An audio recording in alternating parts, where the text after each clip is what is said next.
Bom, pessoal, sejam muito bem-vindos. Vamos dar continuidade ao nosso módulo de medicina baseada em evidência. Hoje o tema da aula é pensamento bayesiano ou teorema bayesiano ou probabilidade condicional. É conhecido por esses diversos nomes, tá? Então vamos fazer uma rápida introduçãozinha, tá? Sobre o pensamento bayesiano, os tipos de pensamento antes, tá bom? Então vamos lá. Existem três principais tipos de pensamentos. A gente tem o mecanicista, o frequentista e o bayesiano.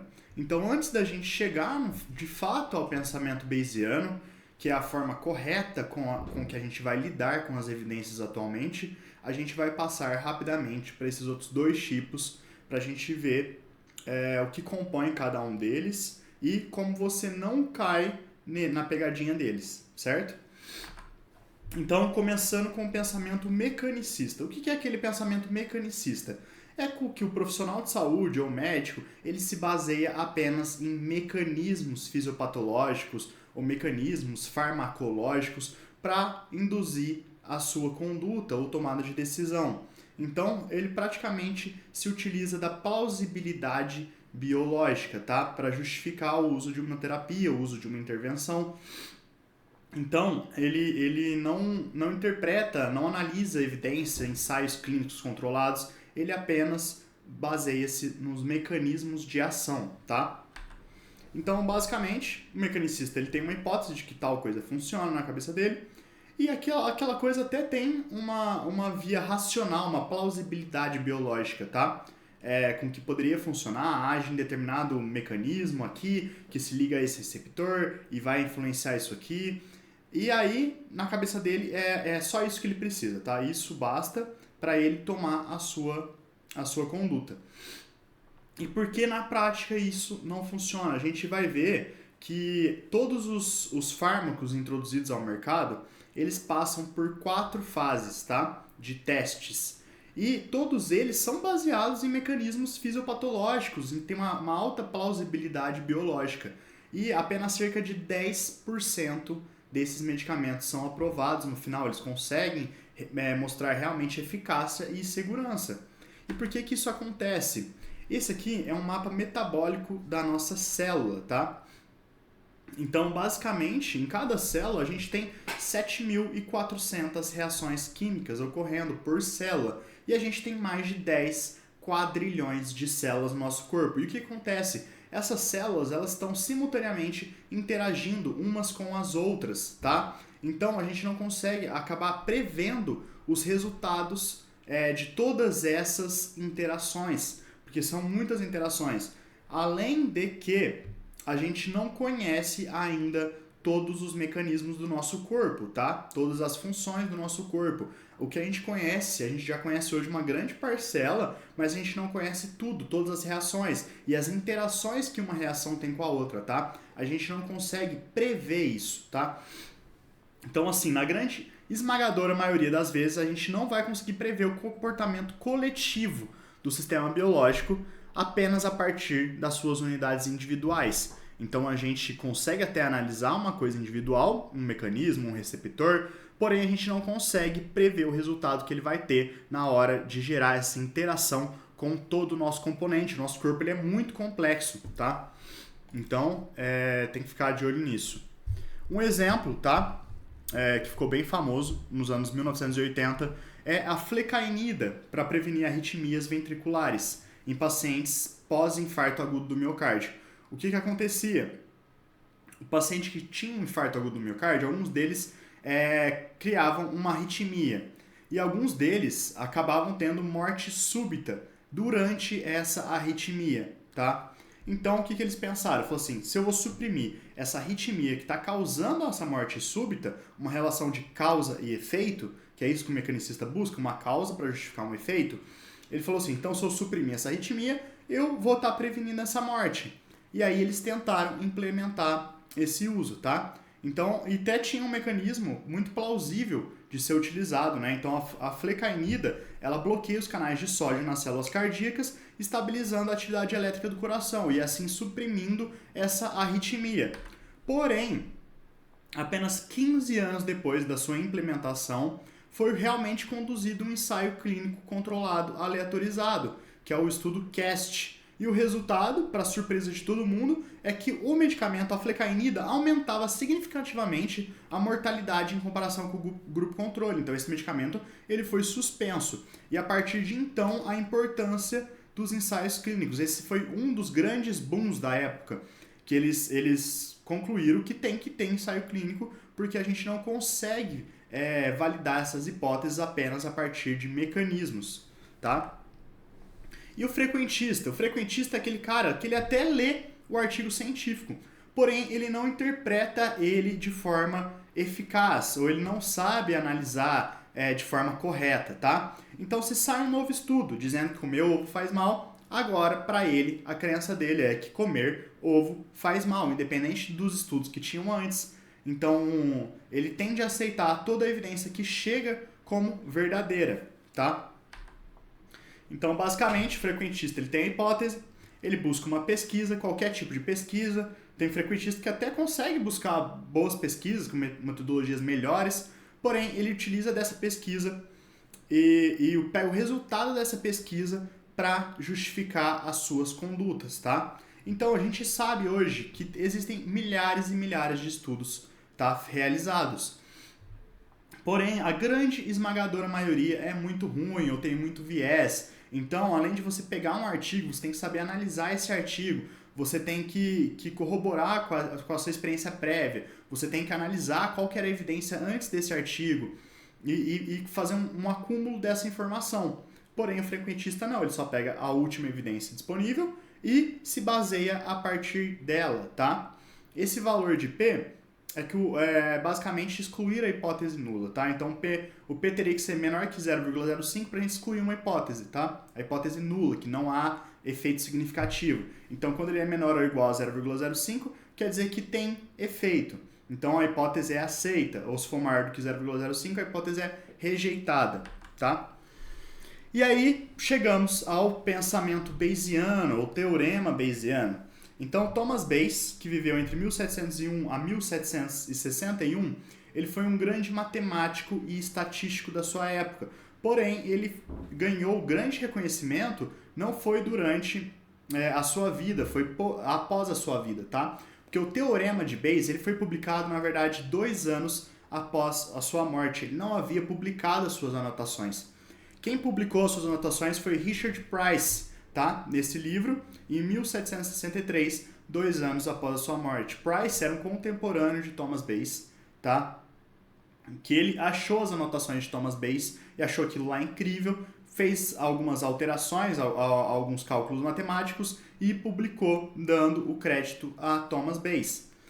50 anos depois ainda, surgiu o Simon de Laplace, tá?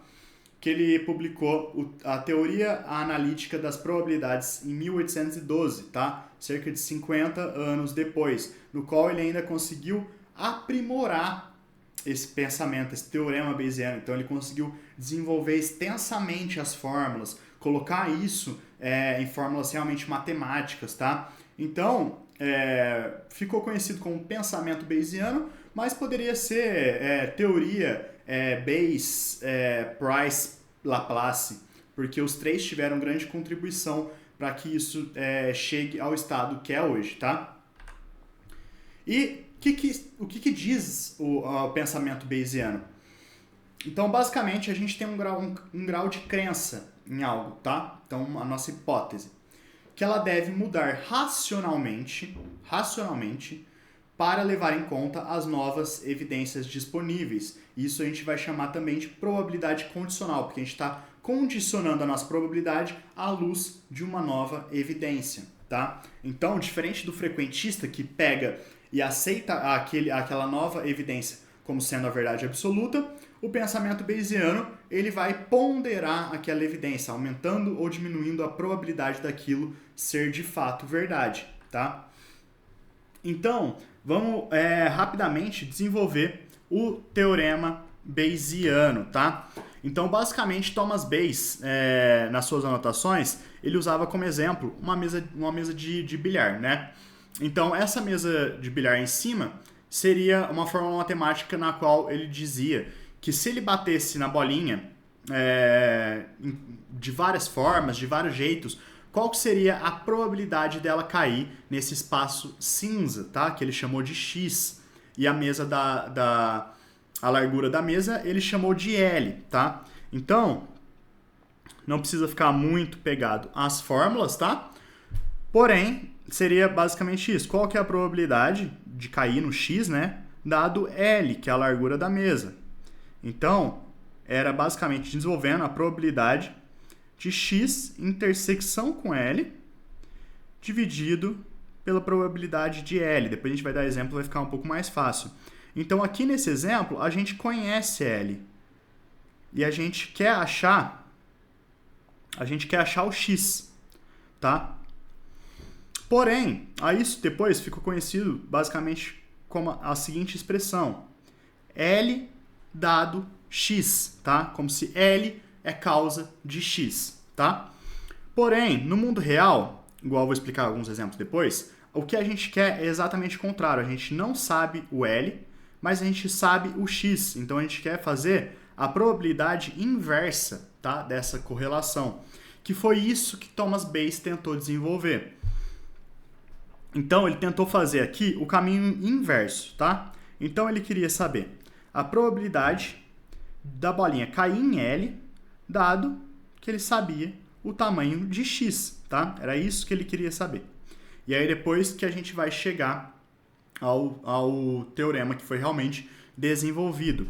Então, basicamente, o exemplo de cima, a gente colocando para ficar mais fácil, é quando a gente sabe a causa de algo, fica mais fácil a gente prever aquele resultado, tá? Então, se a gente sabe a causa, é mais fácil a gente prever o resultado. Porém, o que a gente quer no mundo real é o inverso. Então, por exemplo, se eu vejo alguém segurando uma pedra e tacando essa pedra mirando num vidro, se eu sei a causa, é fácil prever o que vai acontecer com esse vidro. Então, possivelmente esse vidro vai se quebrar, tá? Porém, e o contrário? E se na vida, porque na vida a gente não está vendo a causa, a gente só vê o que realmente acontece. Então, se a gente vê o vidro quebrado, a gente quer saber o que aconteceu para que esse vidro fosse quebrado, tá? Então, a gente está vendo o inverso de tudo isso, né? E, basicamente, a gente chega no Teorema de Bayes, que foi aprofundado depois por Laplace, né? Então, vai ficar mais fácil agora. E a gente colocando o mundo real, tá? Então, basicamente, a gente tem uma verdade que seria a nossa hipótese, né? Quando a gente quer descobrir alguma coisa, que ela é desconhecida. A gente cria uma hipótese, mas a gente não sabe se é verdade ou não. Então, ela é desconhecida. E aí, a gente faz ensaios clínicos, que são nossos estudos. E esses estudos vão gerar para a gente dados, tá? Os dados a gente tem, porque foi gerado a partir dos estudos. Isso aqui a gente sabe, é a nossa verdade, isso aqui é fixo, tá? Então a gente tem o posteriori, que são os dados, tá?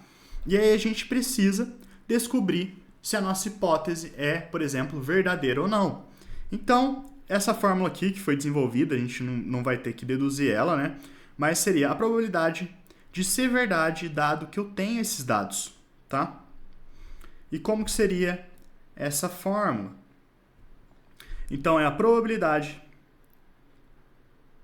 de ter dado aqueles dados, dado que a hipótese é verdadeira, vezes a probabilidade de ser verdade aquela hipótese. E o que é isso? Isso aqui é muito importante. E é isso que vai diferenciar dos outros tipos de pensamento. Essa probabilidade de ser verdade é o que a gente chama de prior. Isso aqui é o prior, tá? Que é o nosso conhecimento prévio daquele assunto, tá? Então é por isso que o teorema de Bayes, o pensamento bayesiano é importante, porque ele leva em conta na sua formulação o conhecimento a priori que a gente tem daquele assunto, tá? Ele não julga apenas a nova evidência, mas como a evidência que a gente já tem disponível. E aí, só complementando, dividido pela probabilidade dos dados, tá? Então, isso aqui é o teorema de Bayes, a fórmula matemática, tá? Então, voltando aqui, basicamente, para ficar claro, a gente vai ter a nossa hipótese, o que sabemos sobre o tema até então, dependente do que for um tratamento. O que a gente sabe dessa medicação, o que a gente sabe desse tratamento, dessa intervenção, o que a gente sabe sobre essa doença. Então esse é o nosso ponto de partida, seria a nossa probabilidade prévia. E aí vai surgir um novo estudo sobre o tema, tá? Aí a partir desse estudo, como que a gente vai interpretar essa relação? Como esse estudo, com as vantagens e desvantagens da metodologia escolhida pelos pesquisadores, adiciona à literatura já existente. E aí isso vai ser a nossa probabilidade condicional, porque a gente está condicionando aquela probabilidade a nosso conhecimento prévio e aos nossos novos estudos, tá? Então, basicamente, a fórmula é essa. O PA, que é colocando só em A e B, né? O PA seria o prior, que é o nosso conhecimento prévio. E o que ele traz pra gente? Que o conhecimento ele é acumulativo e ele é atualizável, tá? Então, os resultados dos estudos novos entre aspas, porque não necessariamente novo, mas a partir do momento que você tem contato com aquele estudo, ele é um estudo novo para você, tá? Então, a partir de estudos novos, a gente vai utilizar os resultados como evidências e dados para atualizar o conhecimento prévio que a gente tem com relação a isso, tá? Então, esse conhecimento ele acaba sendo cumulativo, tá? E atualizável, a gente vai acumulando esse conhecimento e evoluindo esse conhecimento.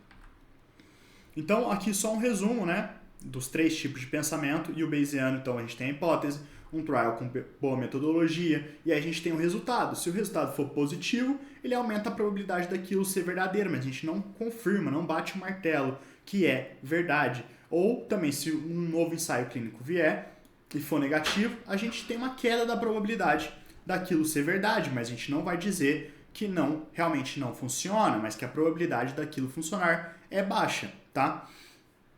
Então, a gente tem diversos estudos. Então, por exemplo, se a gente pega algum tema específico, às vezes a gente vai ter uma revisão sistemática sobre o tema com 6 ensaios clínicos sendo positivo e 1 sendo negativo.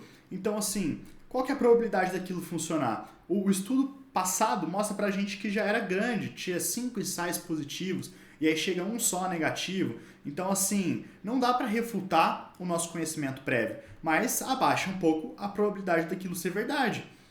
Porém, a partir do momento que aí vai surgindo novos estudos sobre o tema e todos eles vão dando negativo, então cada vez mais vai caindo a probabilidade daquilo ser negativo, tá? E algumas reflexões para a gente levar. Então, se esta probabilidade pré-teste já for originalmente muito baixa, mesmo que o estudo positivo aumente a probabilidade, esta poderá terminar ainda baixa, tá? Então, aumentar uma coisa pequena, muito pequena, pode resultar em uma coisa menos pequena, porém ainda pequena. Então, vamos dar um exemplo aqui da prática, tá? Que gera muita polêmica. Então, eu gosto muito de falar sobre, por exemplo, a acupuntura, tá? Então, a acupuntura, ela tem uma probabilidade pré-teste. Antes de eu ler qualquer tipo de estudo, tá? Porque o que define a minha probabilidade pré-teste? A probabilidade pré-teste de uma hipótese estar correta depende da sua plausibilidade biológica, tá? Daqueles mecanismos realmente existirem, e das evidências intermediárias que respaldam a ideia como mais ou menos promissora, tá? Então, a probabilidade pré-teste da acupuntura funcionar, ela é muito baixa, tá? Por quê? Porque não tem plausibilidade biológica, tá? Você colocar uma agulha ali na sua pele e no seu braço, no seu pescoço, e ele tem um efeito no seu estômago. Não tem um eixo de correlação, não tem causa e efeito. A gente não consegue achar um mecanismo que explique isso, tá? E por mais que existam alguns estudos que mostrem a eficácia da acupuntura, para, por exemplo, 2 casos que a gente tem um pouco mais de evidência, que seria dor crônica e enxaqueca, a probabilidade pré-teste daquilo ser verdade é baixa.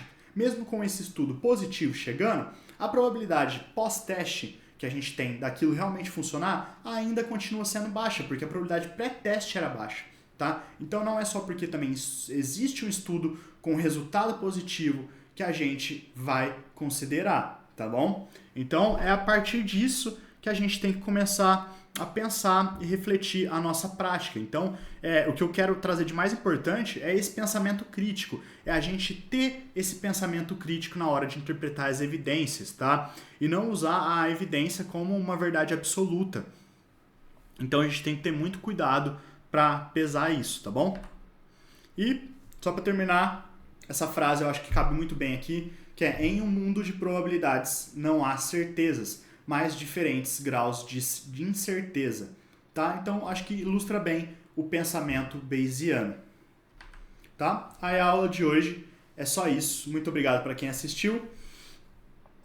Aqui na descrição a gente tem os nossos links, né?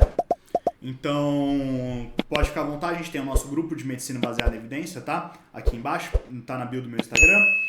E a gente se vê na próxima aula. Muito obrigado.